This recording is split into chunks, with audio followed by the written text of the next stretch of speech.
Ayan mga buddy, bagong araw, bagong fishing trip natin. Yan, nandito tayo sa Canubing Bridge dito sa Barangay Canabong, connecting Canabong and Barangay Bato. Yan, subukan natin dito sa biki yung gagamitin natin at soft bait. Yan.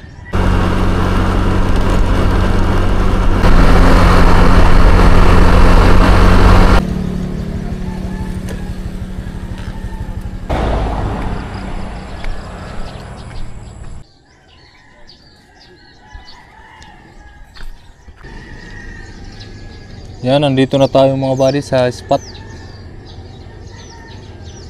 Canubing Bridge sa Barangay Bato, connecting Canabong and Barangay Bato.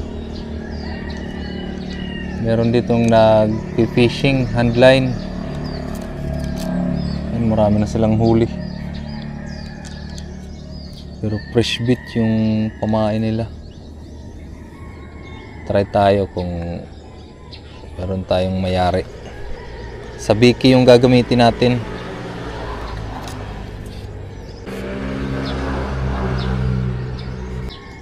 Talakitok. Kitang kita dito. Mapapakagat kaya natin yan. Hindi talakitok, ibang isda.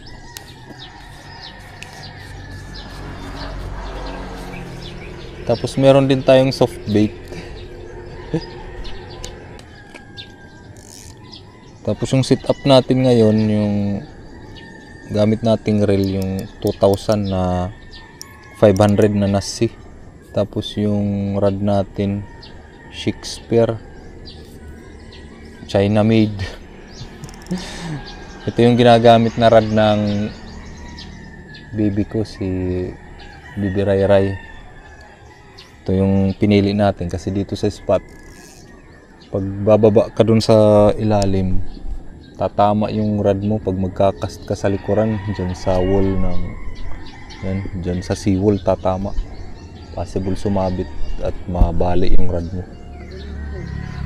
Pero meron namang diskarte, side view ka lang.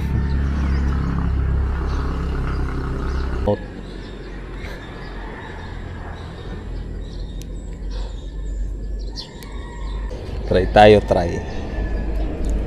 Yan, yung kulay green.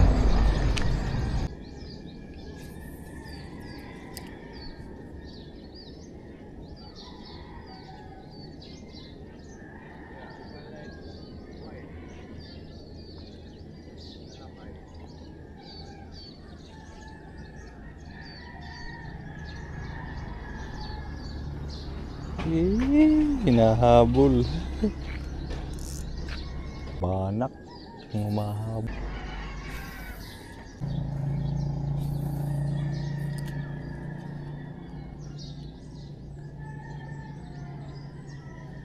Sanay sila dito sa fresh bait na pain.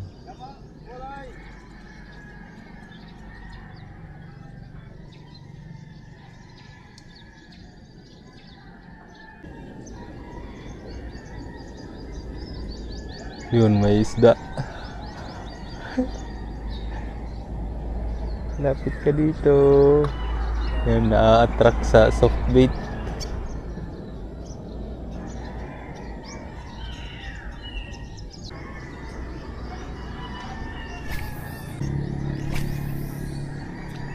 Walang dito tayo sa ilalim.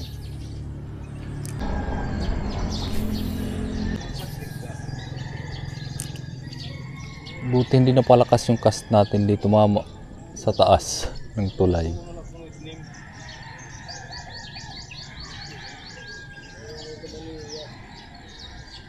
Oops, sinahabol si soft bait. May humahabol, maliit na talakitok.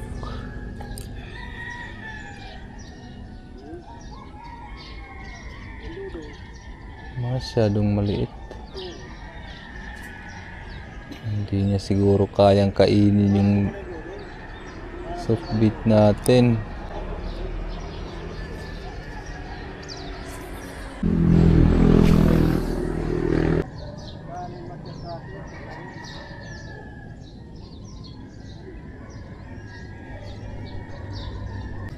Palitan natin si soft bait, ang sabiki natin.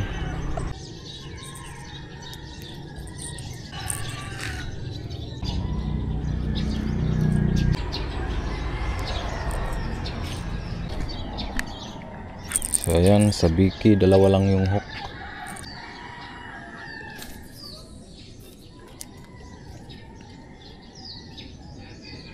Malakas yung splash. Dun sa unahan. Pang.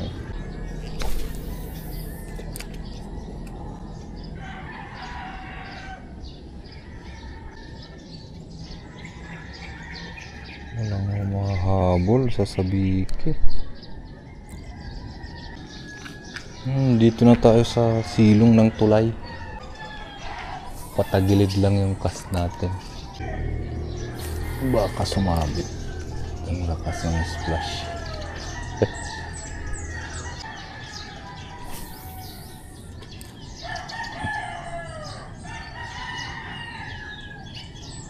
May ibon. Parang ibon natin mahuhuli natin. Parang gustong dagitin yung rattler natin. Palit tayo ng lure. Balik na naman natin si soft bait. Yan ba? Pagbabalik ng soft bait.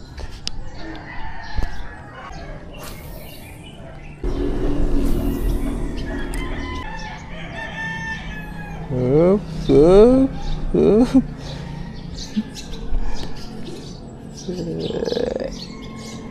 Yan mga buddy. Nahabol lang mga maliliit na isda. Oops. Ginijig natin. Oops. Oops.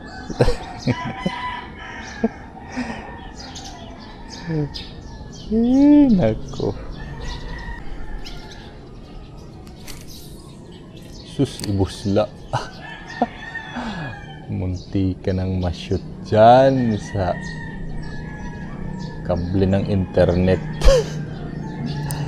Siguradong sasabit.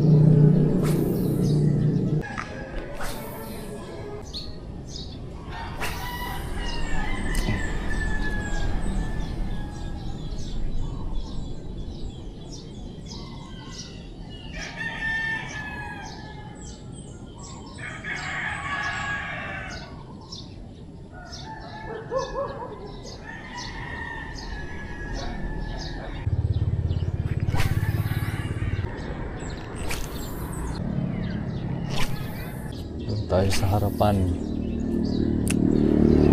Yun yung gamit nila ng nasa taas, si Lolo. Fresh bait. Pasayan siguro yung pamain nila. Dyan na naman yung maliliit na talakita ko, dalawa. Mas malalaki pa dito yung mga banak.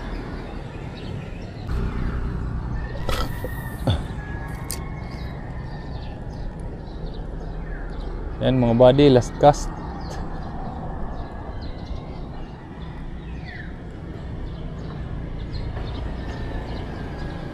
Last cast. Yun, wala. Mapasabiki. Lalo na't malalaki yung hook ng sabiki natin. So ayan mga buddy. At ayan mga buddy, natapos na tayong mag-fishing. Pero wala pa rin tayong nahuli ngayon. Bawi na lang tayo sa mga susunod na mga araw. So ayan mga buddy, hanggang dito na lang. Bye bye.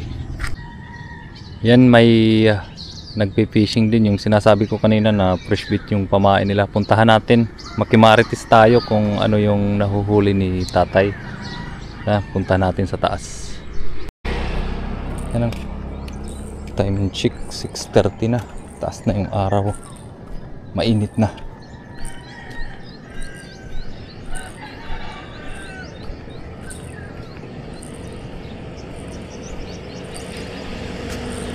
Damo na. May tarukitok na nasubad. Asya daw. Wari tutok bilhan lili na natlanat la. Ating paun. Asya, good sir. Ah, budsan. Budsan. Di gamay na pasayan tagdos. Aw, tagdos. Pero ma-order ka rin ang dudungin magipapalit ka. Mga buhi pa damay tada. Buhit. Buhit na ta dapat may daw sa loob ng punta. Para buhin pa ito. Edit kan tatay dako po. Upay na. Ano niya nga isda? Halo-halo aguot. Aw, aguot. Yan nga kadakan mga aguot it. Aguot. Tapos siya din porhit kuan. Sap-sap. Sambong siguro. Ya ding kuan. Labungan. Labungan. Mapalit ka nga ulit kung mupit na na-order ka. Kaysa kanto ko na. Okay, dahil kulang tiyet pa sayang. Labi na yan Yan yung huli ni tatay. Marami na. Makakapagpaksiw. Guti. Guti pa. Huli. Siya Aguot yung tawag. parang guti.